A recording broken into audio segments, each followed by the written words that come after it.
Hi there, I'm Christine Weber. I love to support mature yoga teachers getting their work out there into the world.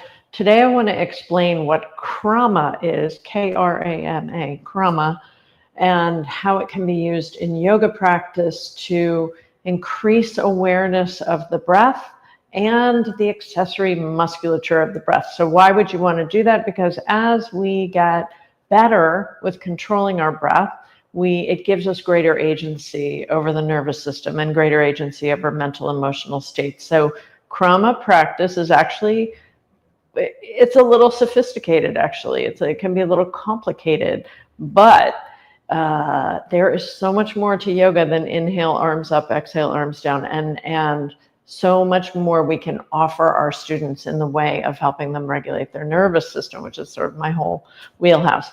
So I want to tell, so let me explain Krama first, and then I'm going to show you two different poses to use it in. Okay, so Krama is a way to segment the breath. And you can use it both on inhalation and you can use it on exhalation. And when you segment the breath, what you do for exhalation, typically, I mean, you could do it in many different ways, but typically I will break up the exhale as which part of my muscles I'm using below the navel, right? So, and you can try it right now as you're sitting here. So as you exhale, you can draw in muscles, pubic bone to navel. Now, sometimes I break it up into 3 or 4 or even 5 parts, but for our purposes here, just because I'm introducing the concept, I'm just going to break it up into 2 parts. So you can exhale from pubic bone to navel. And then the second part is you can exhale from navel to your xiphoid process, and navel all the way up to the ribs. So you get the solar plexus, and then just let that go. So did you feel how you were using your abdominal muscles to exhale? And it's a little different than exhaling just from the navel. And it's certainly different from just like exhale with no instruction. So when we give this kind of instruction, we help people to really develop much better brain maps, interoceptive maps of the body. And those better brain maps help them to move in more optimal ways, have less pain in their body, and be able to have more control, as I said before, of the nervous system. Now with the inhalation, there's lots of ways you could break it up again, but let's do 3 parts for the inhalation. So the first part can be, first you got to exhale. And then the first part could be, I can breathe into my chest, 360 degrees. And then the second part is now I can let go of xiphoid process to navel. Yeah.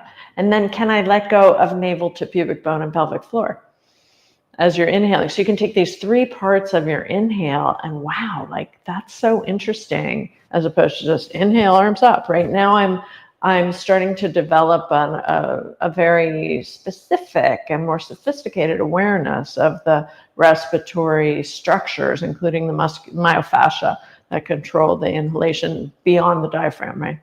So, okay, exhale. So inhale to your chest, maybe a third of your breath, and then the next third to solar plexus. And now inhale all the way down to your pelvic floor. Wow, right? It's different than belly breathing. It's different than 3-part breathing. It's different than all of those things. It's more anatomically. It's what's what's called structural breath. It's more anatomically, biomechanically, and myofascially sophisticated or specific, I should say, way of breathing. Now, if you want to do it with movement. And I'm going to show you Krama with the arms. I told you I'd show you 2 things. So I'm going to show you the inhale with the arms. So the first part of the inhale you can take into the chest as your arms go about a third of the way. Second, and then you pause. And second part you can take into your solar plexus, navel, another third. And then third part you can take all the way into the belly and pelvic floor. And then release your exhale. Just take a free breath. Because if you've never done this before, it can feel really confusing at first. So it takes a while. Okay, exhale completely. Now breathe into your chest. Pause. Mid-belly. 2/3. Pause. Lower belly. All the way to your pelvic floor. And then exhale.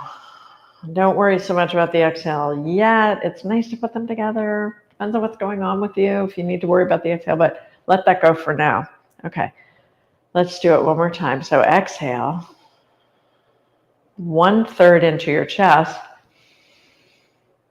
2/3 into solar plexus area, and all the way into the pelvic floor, and then release.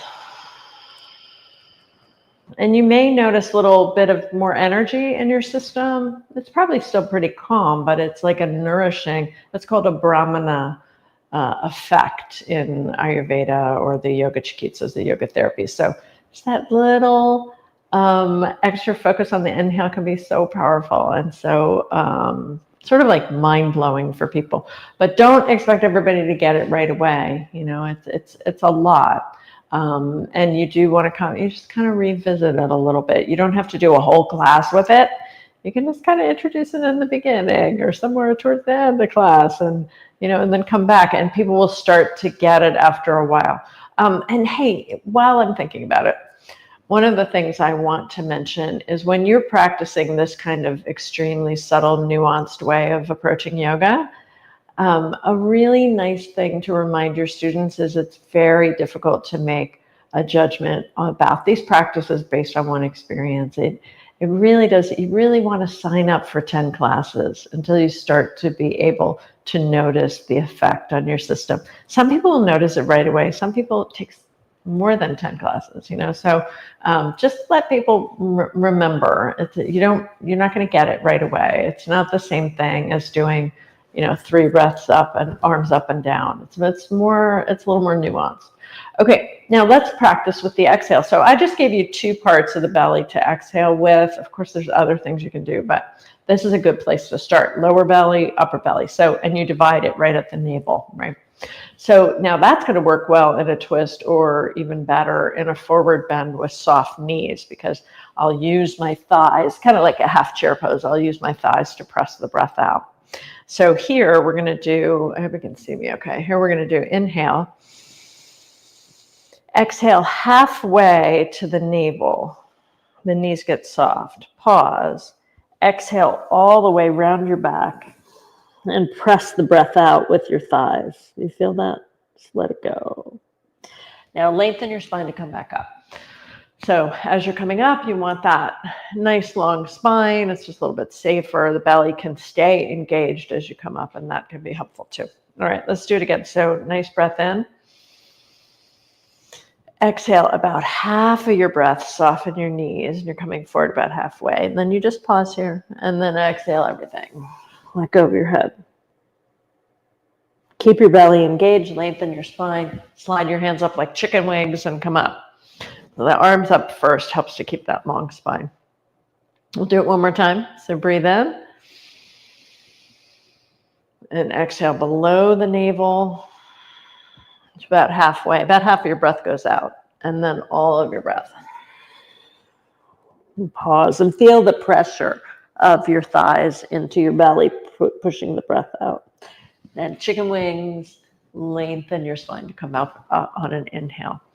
So learning to do Krama is a whole experience. It takes a little while, but when you start to experience the effects of it, it makes you more curious and wanting to learn more. So I hope this has been helpful for you. Please let me know what you think, and also let me know other videos you'd like me to make. I just made a fun chair yoga video that I will upload. It's about, I don't know, 7 or 8 minutes long. I'll upload it with a bunch of chair yoga ideas using what I call Western mudras, like rock and roll. So just to normalize the idea of using mudras in your yoga classes. So let me know what you think about that one. It should be uploaded pretty soon. Thank you so much for being here, and I will see you, probably in 2 weeks. I'm taking vacation next week, so I'll probably see you in 2 weeks. Take care.